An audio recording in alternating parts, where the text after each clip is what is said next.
오늘 강의는 그녀는 평범한 삶을 비범하게 만들었다.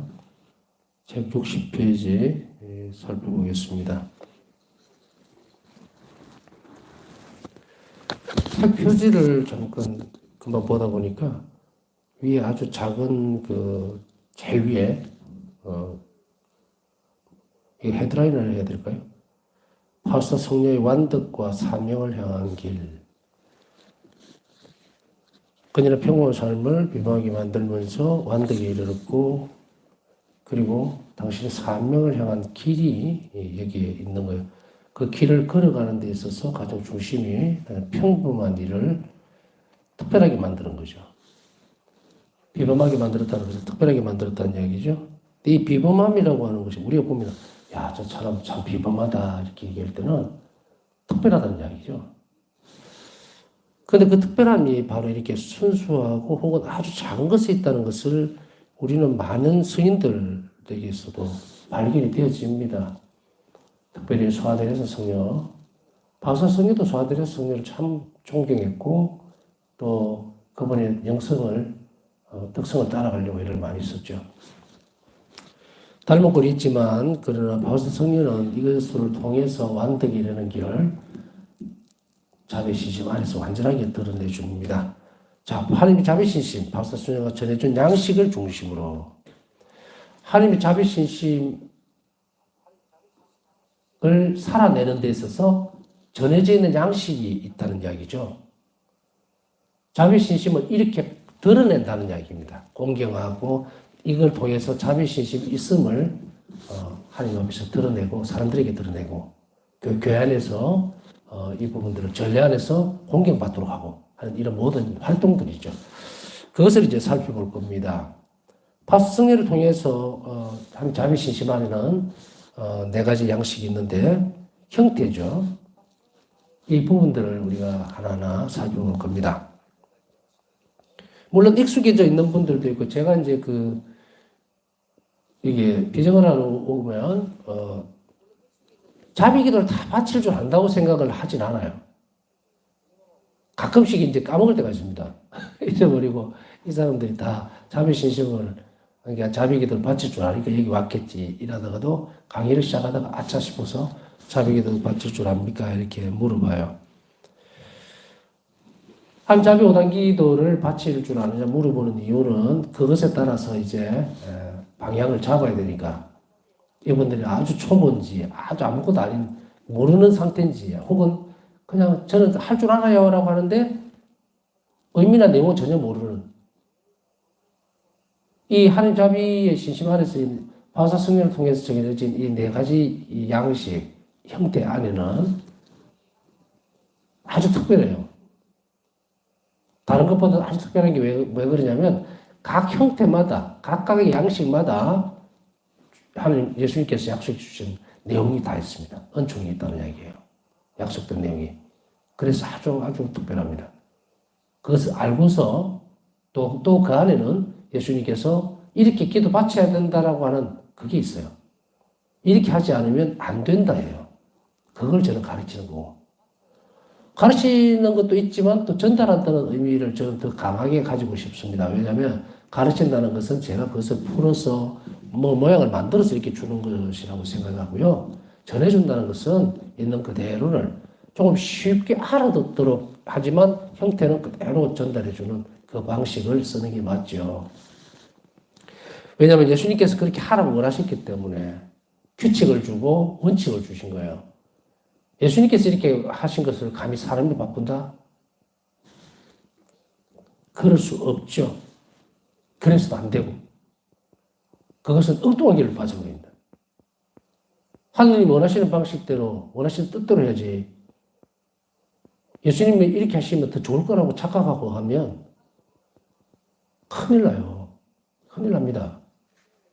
아주 잘못된 길로 가버려요. 그렇기 때문에 우리는 바울 사도는 뭐라고 말씀을 하세요? 나는 전해받은 것만 전할 뿐입니다.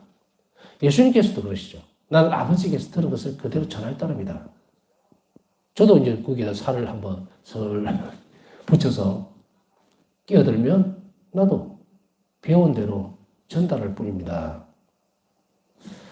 그래서 바사 성녀께서 사셨던 자비에서 수녀회의 이 모든 신비에 대한 것들이 맡겨져 있죠. 그래서 그곳에서 가르치라는 내용을 가르칩니다. 그 이상도 그 이하도 아니에요. 그 이상을 벗어나 버리면 물줄기가 달라져 버리겠죠. 자, 이제 하나하나 여러분들이 몰랐던 부분도 있을 거고, 알았는데, 저런 것도 있었구나 하는 부분도 있을 거니까 살펴봅시다. 바오사 수녀 일기를 우선 신학적으로 분석한 연구에 따르면 그녀의 사명은 다음과 같습니다. 이 모든 일들은 뭘 중심으로 합니까? 바오사 수녀 일기를 신학적으로 분석한 거예요. 그 중에 우리가 자주 듣게 되는 신부님이 로지키 신부님이에요. 신학검열관이었고, 신학검열관들은 이제 이게 성인품에 오르게 되면요, 이제 조사를 하죠. 강행자나 선포가 되면 이제 기도를 할 수 있게 됩니다. 그분 이름으로. 그러고 나서 조사를 쭉 합니다. 신학적으로 문제가 있는지 없는지. 그걸 전부 다 끝내고 나면 그다음 복잡품이 오르죠. 복잡품이 오르고 나면 신학적으로 문제가 없다는 것은 이 모든 것들이 하나하나가 그분이 쓴 편지 하나도 교회에 어긋남이 없다는 것이 확실하게 확정이 되셔야 돼요. 그래서 시간이 굉장히 많이 걸리죠. 그래서 그것이 끝나고 나면 하자가 없기 때문에 복잡품이 오르게 되고, 복잡품이 오르고 난 뒤에 성인품이 오르기 전에는 뭐가 필요한가? 기적심사라는 게 있습니다. 그 기적심사를 통과해야만 성인품이 오르는데, 우리 103위 순교 성인들은 이 관면됐죠. 왜냐면은 한국교회의 청을 받아들여서 교황yohan 바오로스 교황님께서 한국교회 103위 성인들에 대해서는 기적심사를 관면을 한 이유가 뭔가? 그때 제 기억으로는 김산주 교님께서 한국교회 봐라. 이 누가 선교사가 들어온 것도 아니고 사제들이 들어와서 전해준 것도 아닌데 자체적으로 이렇게 교회가 이만큼 교세가 커진 것이 기적 아니겠느냐. 여기까지가 제가 딱 들은 말일 거예요. 여하튼 그 부분들이 있어서 이제 이 연구에 따라서 우리는 바오사 성경의 사명을 살펴봅니다. 첫 번째는 성경의 진리 모든 사람에 대한 하나님의 자비로우신 사랑을 세상에 상기시킬 사명입니다. 성경이 진리입니다. 진리가 무엇입니까? 라고 묻는다면 성경에 들어가는 그것은 하나님께서 인간을 사랑하신다는 거예요. 하나님 뜻이 뭐가? 인간을 사랑하신다는 겁니다. 그렇기 때문에 그 사랑이 우리가 왔을 때의 자비죠. 누굽니까? 예수님이신 거예요. 그렇기 때문에 이 자비로우신 사랑, 모든 사람에 대한 자비로운 사랑을 상기시키는. 근데 이게서 좀 의아하여 알 부분도 있을 수 있습니다. 왜냐하면 교회에서는 우리는 뭐 항상 사랑이라고 얘기하죠. 성가도 사랑, 또 얘기할 때마다 사랑하십시오. 뭐 이거 사랑에 대한 얘기 굉장히 많이 들어요. 낯선 단어가 아닙니다. 그런데 왜 새삼스럽게 바오사 성경에 와서 이 사랑을 다시 상기시키라, 다시 가르치라는 이야기거든요. 왜 그럴까? 이 사랑의 풍요로움에 대한 것이, 사랑은 뭐 간단하게 얘기하면 이렇게 되겠죠. 사랑은 꽃이고 자비는 열매입니다. 내가 너를 사랑한다라고 했을 때는 내가 하는 액션이 있어야 돼요. 보이지 않는 영적인 부분들도 있겠죠. 말이나 아니면 위로라든지 여러 가지 것들이 방법이 있을 수 있고, 또 직접적으로 너무 힘들어가고 또 어려워하면 물질적으로 직접 줄 수도 있고, 이렇게 드러나야만 그 상대방이 뭐라고 얘기했어요. 내가 사랑한다는 것을 그대로 알아듣겠죠. 근데 그 사람이 받아들이는 건 뭡니까? 자비예요.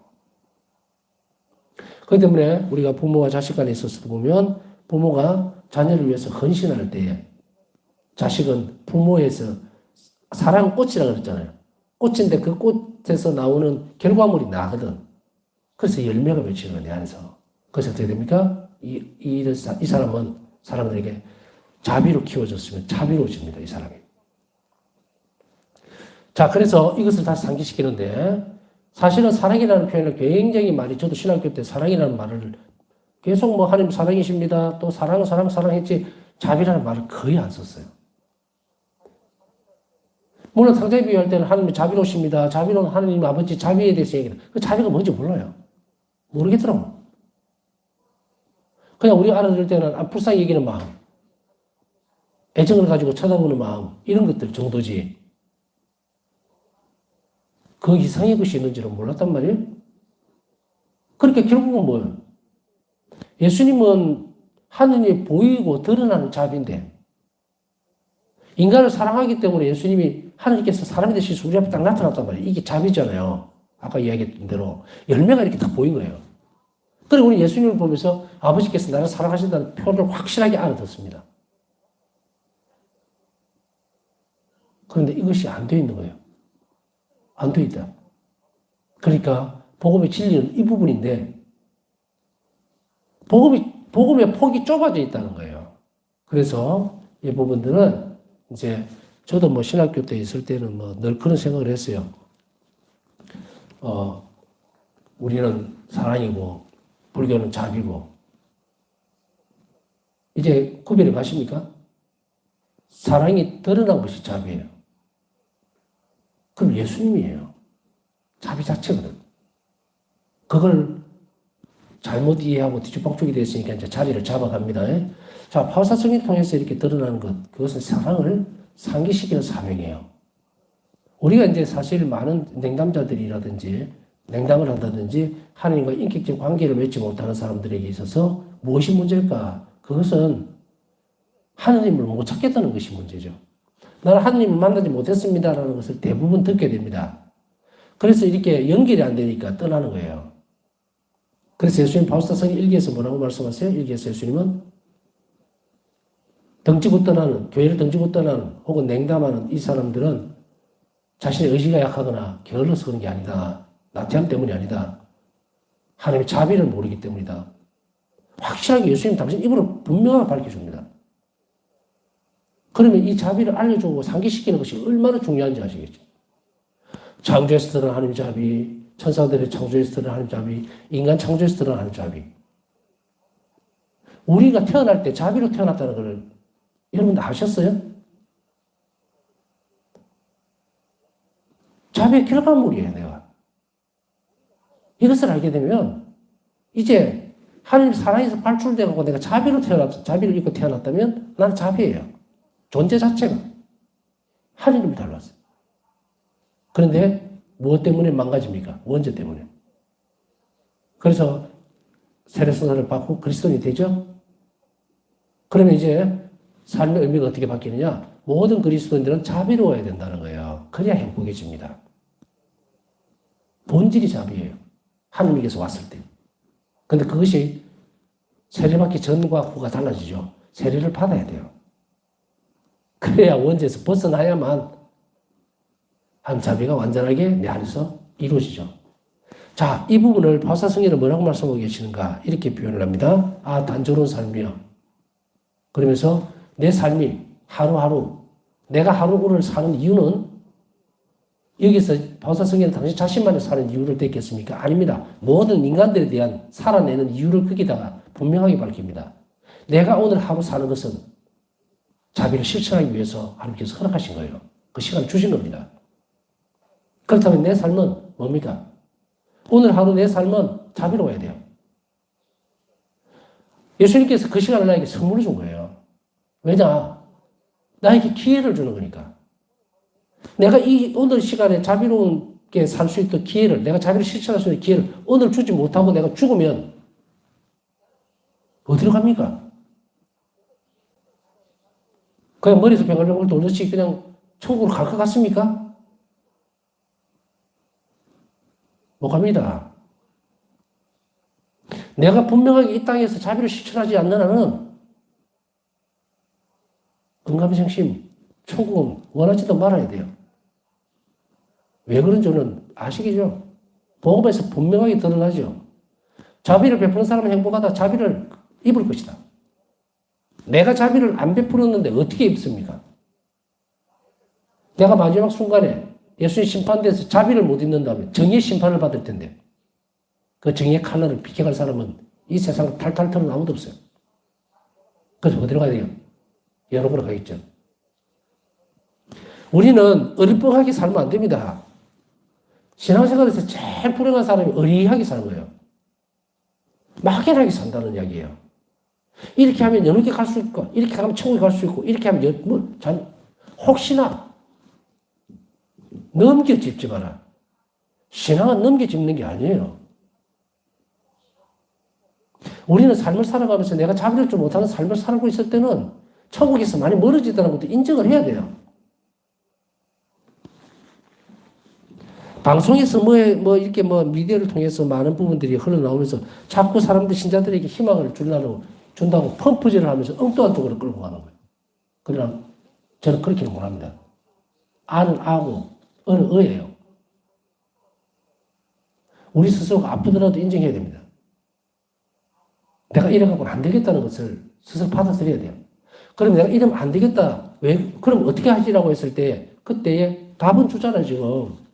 하나님 자비에 대해서 많이 배우세요. 그러면 됩니다. 많이 배우고 많이 실천하세요. 지금도 늦은 게 하나도 없어요. 사람들이 자꾸 어떤 일을 하면 과거의 어떤 부분들이 해결이 되면 현재를 잘 살 것 같이 생각하지만 하나님에게서 시간은 같아요. 통일하는 것은 지금 시작하면 됩니다. 꼭 무슨 계산하듯이 이만큼 살아왔으니까 네 모양이 이렇게 됐다. 오늘 지금 현재 있는 못난 내 모습도 하나님 허락해 주신 모습이에요, 이게. 그걸 인정하라는 거예요. 그리고 그것을 바라보면서 예수님께 더 가까이 가려고 애를 쓰는 것. 바로 이것. 그래서 첫째는 복음에 실린 사랑을 상기해야 합니다. 이웃 사랑에 대한 것. 내가 너희를 사랑한 것 같이 너희도 서로 사랑해야만 한다라고 하는 지상 명령을 나는 충실하게 수행하고 있는가? 이것. 두 번째는 온 세상에 필요한 은총을 청하기 위한 하나님 자비 신심의 양식들을 전달할 사명. 온 세상에 필요한 은총을 청하기 위한 온 세상에 필요한 은총은 자비죠. 하나님의 자비를 청하는 기도 있는가? 물론 교회 안에 보면 어떤 양식, 저는 교회에서 이렇게 전통적으로 내려오는 그 기도문들을 다 알지는 못해요. 가톨릭 기도서도 부모님이 가르쳐 주던 기도, 또 교회에서 좀 가르치고 있는 기도들이 있죠. 일상적으로 여러분들 알고 있는 그 범주를 못 벗어납니다. 또 아주 오래전에 보면은 옛날 기도들 있죠. 물론 교회인가 다 받은 그런 기도들 안에서 보더라도 제 경험 아는 한도 내에서 보면 하나님의 자비를 이 세상에 청하는 기도문은 한 번도 못 봤어요. 혹시라도 여러분 아는데 할 수도 있습니다. 그런데 문제는 뭐냐면 그 기도문에 하나님 약속이 있느냐의 문제예요.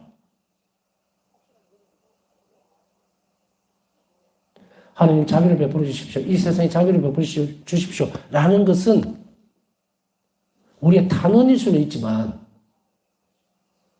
내가 그렇게 기도한다고 해서 반드시 예수님이 내가 청하는 그 자비를 베풀어 줄 필요는 없다는 이야기입니다. 왜냐하면 이제 우리는 알게 돼요. 우리가 그런 많은 기도들을 했었는데도 불구하고 한 자비를 이 땅 안에 풍성하게 내리도록 하지 못한 이유가 무엇이었을까? 교회는 많은 기도를 했죠. 그러나 바울사 성령을 통해서는 이제 이 부분이 명확하게 드러나면서도 이제 가르쳐 줍니다. 이제 이 기도를 하라는 거예요. 이 기도를 하라는 것은 뭡니까? 한 자비를 이 세상에 청할 수 있는 기도를 가르쳐 주는 거예요, 예수님이. 그것이 네 가지입니다. 그것을 이제 전달할 사명이 있는 거예요. 바울사 성령은 이 바울사 성령의 사명에 의해서 우리가 지금 알고 있는 겁니다. 이 네 가지를 이제 하나씩 살펴볼 겁니다. 그 다음에 세 번째로는 이 신심의 정신, 자비 신심 정신이 뭔가? 그것은요, 내가 자비 신심이 있습니다. 나는 자비 신심을 열심히 살 겁니다. 이제 이렇게 표현할 수밖에 없죠. 난 자비 신심을 믿고 있다는 이야기거든. 하나님 자비롭다고 하는 것을 믿고 따라가는 마음이 가지고 있다 이 말이거든요. 그러면은 그것을 표현을 해야 될 거 아니에요. 내가 예를 들어서 성모님에 대한 신심이 있다면 나는 묵주기도를 바칠 거예요. 그죠? 그리고 또 9일기도도 바칠 거고. 양식이 있을 거예요. 그걸 따라가면서 표현을 합니다. 저는 이 신심을 살아냅니다라는 거죠. 마찬가지로 그리스도인들은 뭡니까? 나는 그리스도인입니다라는 가장 큰 표지가 뭐예요? 성취성사 아닙니까? 미사. 마찬가지로 이 자비 신심에 있어서는 분명히 이 신심을 살아내는 정신이 있어요. 태도가 있단 말이에요. 난 자비 신심이 있습니다라고 하는 10명이 있는데 10명 중에서 자비 신심이 있다고 생각합니까? 라고 물었을 때에 나는 자비 신심 있어요. 난 자비 신심 믿고 공경합니다. 라고 했을 때에 그럼 당신은 그 자비 신심을 어떤 식으로 살아냅니까? 라고 물으면 대답할 것이 있어야 되겠죠. 그 말입니다. 그 대답은 뭐냐? 곧 하나님께 의탁하고 이웃에게 자비로움이라는 신약의 정신 안에서 신앙 쇄신을 고치시켜서 합니다. 신앙 쇄신을 해야 됩니다. 신앙 쇄신. 쇄신이 뭔지 알죠? 다 무너뜨리고 없애는 것이 아니죠.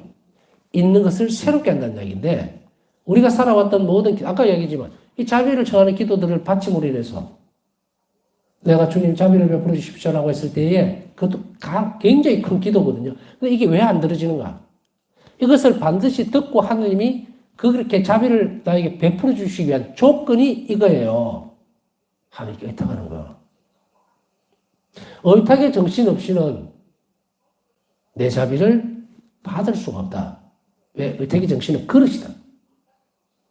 하나님 아버지의 선하심에 대해서 일상생활 중에서 의탁하고 의탁이라는 건 내가 맡긴다는 이야기예요. 뭔 일을 하면서 막 불안해가지고 이거 세상이 내가 어떻게 하지 하고 막 하는 게 아니라 내 삶은 하나님께서 허락하지 않으면 어떤 것도 옆으로 못 갑니다. 그것을 확신하는 거예요.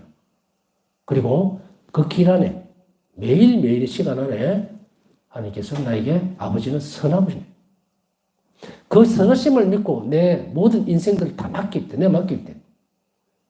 그리고 주어진 삶에 충실할 때. 충실하다는 것은 자비로울 때, 태도죠. 의탁하는 사람은 불안해하지를 않습니다. 우리 아이들을 볼까요? 아이들 엄마 손잡고 걸어갑니다. 걸어가면서 정신이 온통 딴 데 팔려있어요. 가다가 차도 보고 뭐도 보고 엄마는 신경이 어디가 있습니까? 이 녀석 손을 잡고 자꾸 빠져나가려고 그러니까 끝까지 잡고 얘 한 대면 신경이 다 가 있습니다. 아이는 엄마에게 내게 맡기죠. 뭐에 대해서 내가 맡깁니까? 우리 엄마니까 내가 맡겨요? 아닙니다. 엄마의 선하심을 보죠. 나를 사랑한다는 걸 봅니다. 그렇기 때문에 아이는 손만 잡으면 어디를 간다 해도 가요. 앞으로 무슨 일이 벌어질지 걱정 안 합니다. 아주 쭉 갑니다. 쉽게 표현하면 바로 이 부분이에요. 신약의 정신이 이거였는데 이렇게 하지 못하니까 결과적으로 무엇이 됩니까? 예수님께서 자비신심을 전파하라고 주실 때는 예수님은 분명하게 이 자비신심에 대해서 이렇게 표현합니다. 내 교회와 내 십자가의 순환에도 불구하고 너무 많은 영혼들이 멸망하고 있단 말이에요. 지옥으로 가고 있다는 얘기예요. 그래서 이제는 브레이크를 걸어야 되겠다. 그러시면서 정의의 때가 오기 전에 이거 재림입니다.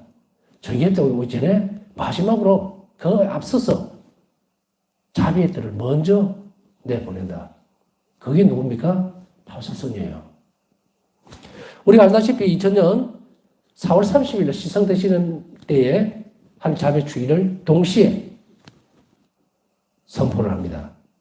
요한복음 2세 교황님은 이제 새천년기의 첫 번째 성인으로 이분을 파사 성인을 시성하시면서 대희년의 자비회를 엽니다. 우리 지났죠? 자, 이 세 가지의 일기를 분석해서 봤을 때에 이 부분을 중심으로 해서 살펴봅니다. 신약의 정신을 새롭게 한다는 겁니다.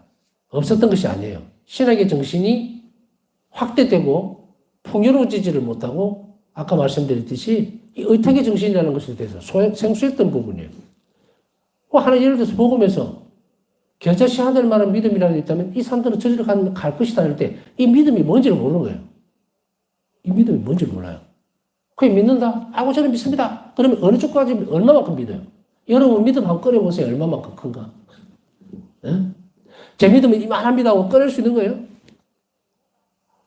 그런데도 불구하고 우리는 어떤 식으로 벽에 부딪히냐면 이런 식으로 벽에 부딪히죠. 아이고 제가 믿음이 약해서 제 기도가 안 들어졌나 봅니다. 그 저보다 다 이렇게 겸손도 아니고 이거 죽도 아니고 밥도 아니고 단두세 사람이라도 내 이름으로 모인 곳에서는 그들이 청하는 거 다 들어주겠다라고 하는데도 불구하고 모여서 기도합시다 이러고 그래. 아무것도 안 일어나는 것 같아. 왜 그럴까? 교회는 그냥 출렁출렁 그냥 넘어가죠. 자성의 시간, 내 믿음이 약해서 그런가 보다라는 것으로 넘어갈 수 있는 게 아니에요. 여기서 말하고 있는 이 믿음은, 겨자씨 하늘만한 믿음은 의탁의 정신이에요. 의탁의 태도란 말입니다. 하나님께 내가 맡기고 이 산을 이리 옮겨줄 거라고 하는 확신들, 이 의탁의 태도는 한마디 말로 할 수는 없은, 어디로 가야 될까요? 제가 앞에 쭉 강의해놨습니다.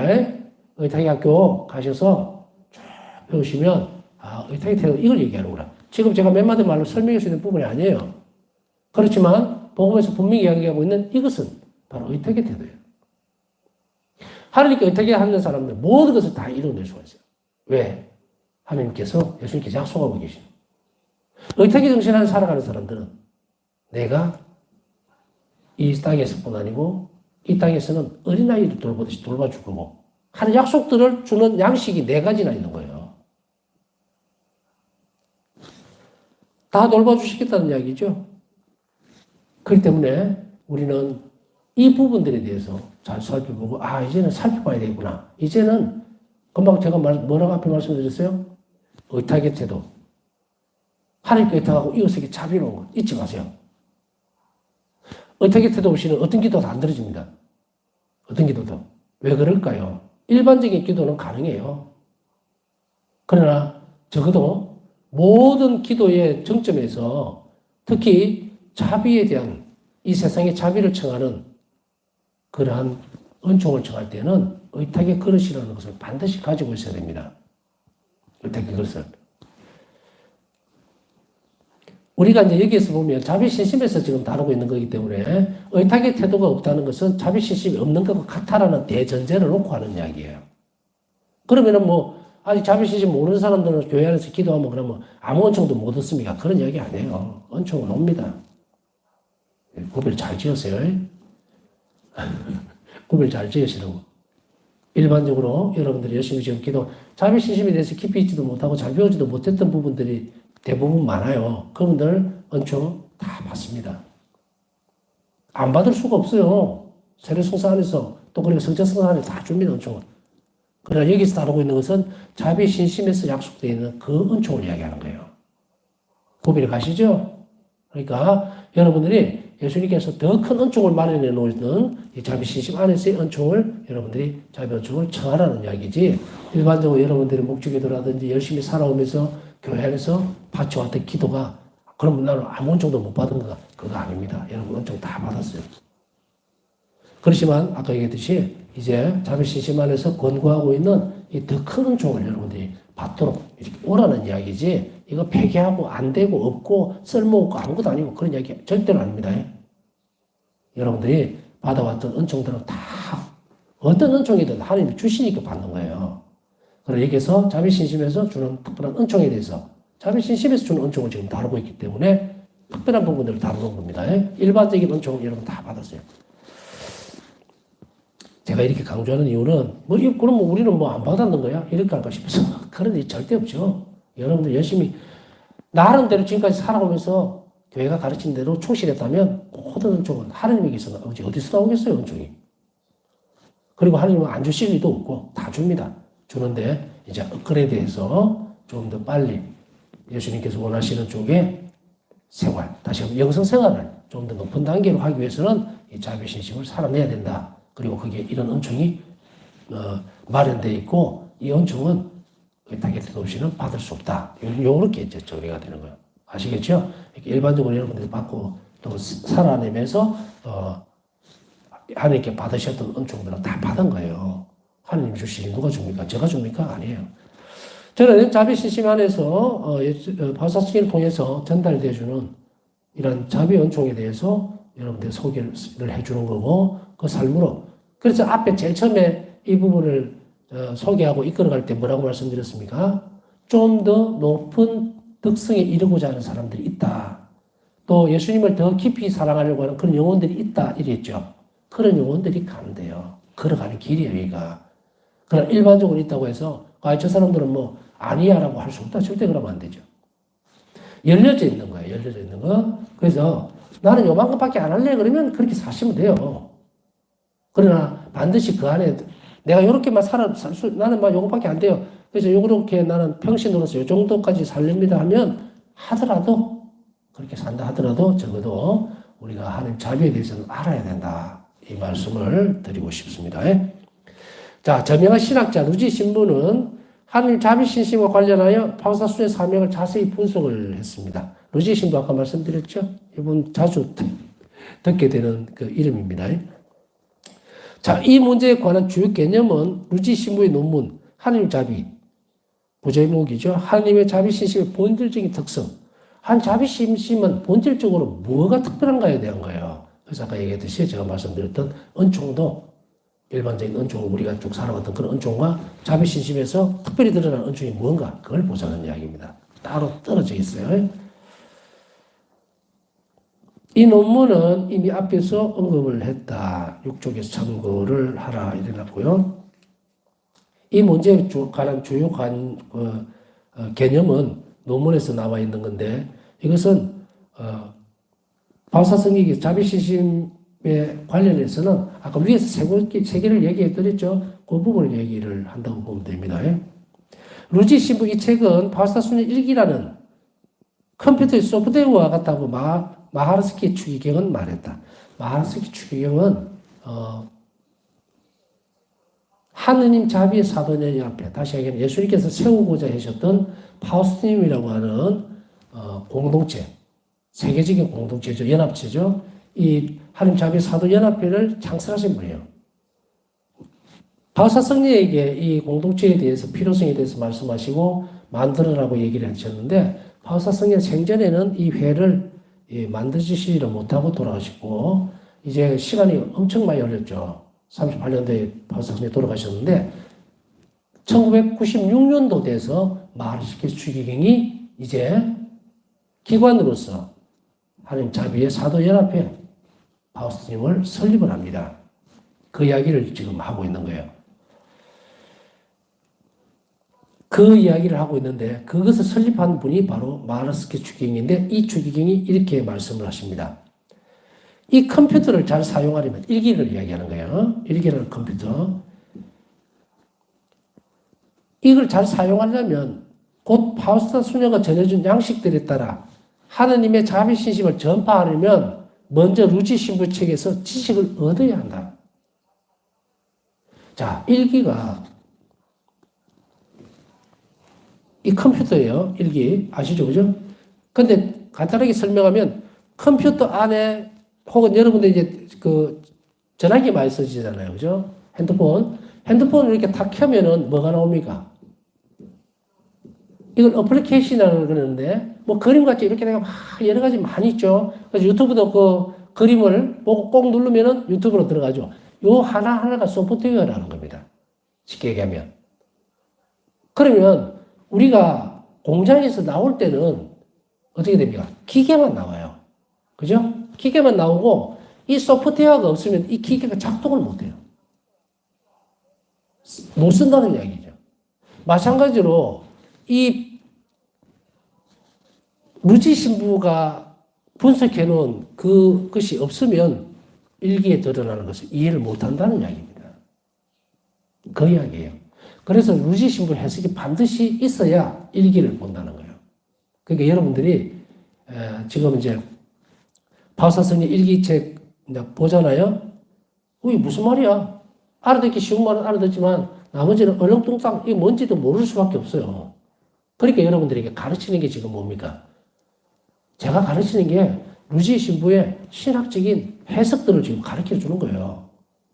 그래서 일기에 있는 내용을 여러분들이 더 잘 알아듣게 듣게 된다는 이 말입니다. 그러므로 여기서는 루지 신부의 신학적 분석에 입각하여 하나님의 자비 신심을 고찰하지만 동시에 전문 용어에 익숙하지 않은 독자들을 위해 그의 글을 쉽게 풀어놓았다. 자, 한 자비 신심을 살펴보면서 루지 신부의 그런 신학적인 분석입니다. 그래서 전에도 말씀드렸지만 이 책이 굉장히 어렵습니다. 제가 강의하고 있는 신학 서적이기 때문에 어렵다는 말은 이 단어가 여러분들이 평상시에 안 쓰던 단어예요. 안 쓰던 단어. 신학교에서 우리가 신학을 배우면서 이런 단어들이 익숙해졌으니까 아 이렇구나 하는데 여러분들 지금 생소하단 말이에요. 그렇지만 자꾸 들으면 제가 또 풀어도 주고 일반적으로 그런 역할을 합니다. 그렇기 때문에 여러분 그런 걸 신경 안 쓰셔도 되고 알아들을 수 있을 만큼 다 해서 주니까 그러나 이거 신학적으로 확실하게 고정이 되어 있는 부분들이라는 거예요. 신학적인 분석이 끝났다는 것은 그 견해와 또 고찰에서 확신성을 가지고 전해주는 거기 때문에 이 부분에 있어서는 어떤 형태로든지 옆으로 비켜가면 안 됩니다. 그대로 지켜야 된다는 거 다시 한 번 더 강조를 합니다. 다음 시간 묵상하면서 오늘 기도 청하신 분들 함께 지향 위해서 기도해 주시기 바랍니다.